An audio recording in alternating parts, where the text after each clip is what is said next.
This is tutorial number 27, and it covers the predefined profiles within CATIA v5. To start off, open up a new CATIA v5 part file, and once you've done that, let's go into the Sketcher workbench. So let's click Sketch and click any of the planes. Now the predefined profiles are, if you go in, you can click Insert, Profile, Predefined Profiles, and it's all of these, like the rectangle that we've been using, oriented rectangle, parallelogram, and so on and so on. So you can also find it on the side toolbar here, and these are all your predefined profiles. Now I'm just going to go over a few of them and just kind of show you how to know what to click, and when you're clicking, what your profile is going to look like from it.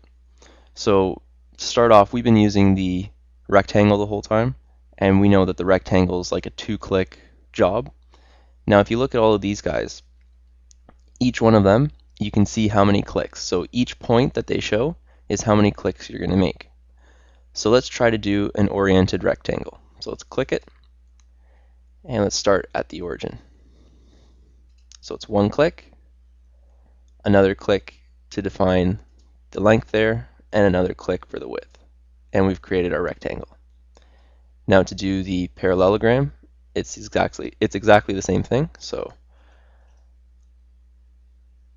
1 click to start, another to make the height, and the other one you're able to make the width. But with the parallelogram, you're able to kind of move it around and put an angle to it. The oriented rectangle always has a 90 degree. This one will not have a 90 degree angle.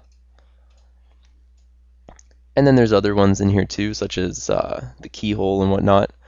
So let's just go through and let's click some of them and just see how they work. So let's click on this one, the elongated hole, and it's a 2-click job. So we'll click 1, click 2, and you get to pull it out as far as you want, and accept. So all these predefined profiles, what they're there for is that it's going to be a common profile that you would use, and what they're doing is pretty much just saving you some time in creating it.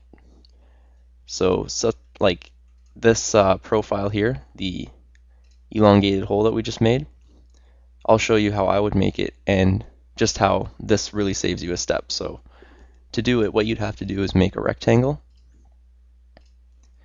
and then you'd have to make a 3-point arc on either side.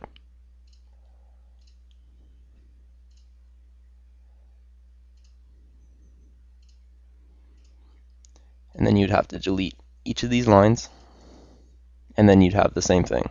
So for me, it took me 3 or 4 steps to create that elongated hole rather than one entire step by using this feature. So these features, they'll save you time when you're designing things and when you're creating your sketches, and that's the whole idea why they're there. And that concludes our tutorial on how to use the predefined profiles within CATIA v5.